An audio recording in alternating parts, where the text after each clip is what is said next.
Ketika teks proklamasi kemerdekaan Indonesia dibacakan oleh Soekarno pada tanggal 17 Agustus tahun 1945, bangsa Indonesia menyatakan kemerdekaannya dari segala bentuk penjajahan.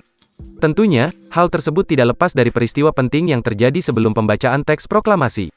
Tanggal 6 Agustus tahun 1945, bom Hiroshima Amerika Serikat menjatuhkan bom atom ke Hiroshima, Jepang pada tanggal 6 Agustus tahun 1945. Bom tersebut merupakan serangan balasan terhadap serangan udara yang dilakukan Jepang pada pangkalan udara AS di Pearl Harbor, Hawaii pada tanggal 7 Desember tahun 1941.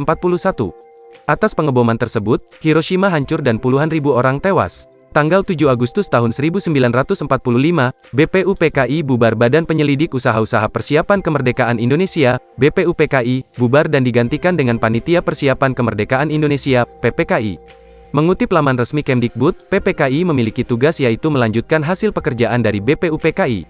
BPUPKI dibubarkan karena dianggap telah berhasil dalam menyelesaikan tugasnya untuk menyusun rancangan Undang-Undang Dasar Negara Indonesia.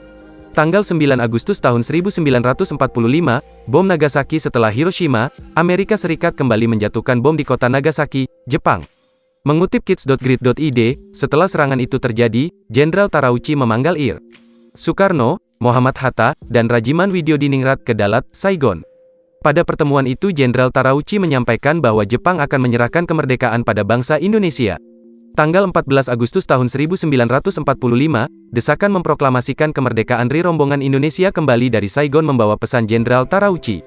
Sultan Syahrir mendesak Soekarno-Hatta untuk memproklamasikan kemerdekaan Indonesia karena melihat Jepang sudah mulai kewalahan menghadapi berbagai serangan dari Amerika Serikat.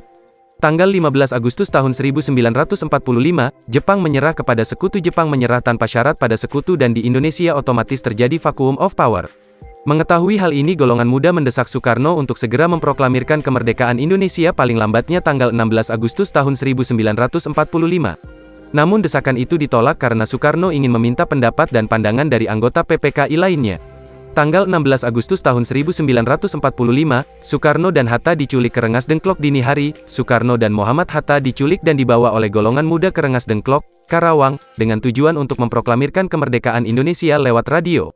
Tanggal 17 Agustus tahun 1945, proklamasi kemerdekaan RI pukul 3 waktu Indonesia Barat. Naskah proklamasi disusun oleh Soekarno, Hatta dan Subarjo di Rumah Laksamana Maeda di Meiji Dorino. 1. Naskah sebanyak 2 alinea yang penuh dengan pemikiran tersebut lalu selesai dibuat 2 jam kemudian. Naskah kemudian diserahkan kepada Sayuti Melik untuk diketik. Tanpa waktu lama, Sayuti Melik didampingi BM Diah lalu mengetik naskah proklamasi. Setelah itu, naskah diserahkan kembali kepada Soekarno untuk ditandatangani. Pukul 10 waktu Indonesia Barat, di halaman rumah Soekarno di Jalan Pegangsaan Timur No. 56, naskah proklamasi dibacakan dalam suasana hikmat. Dalam peristiwa proklamasi itu juga dikibarkan bendera merah putih sebagai bendera bangsa Indonesia untuk pertama kalinya. Bendera dijahit oleh Ibu Fatmawati, warna merah melambangkan keberanian, sedangkan warna putih berarti suci.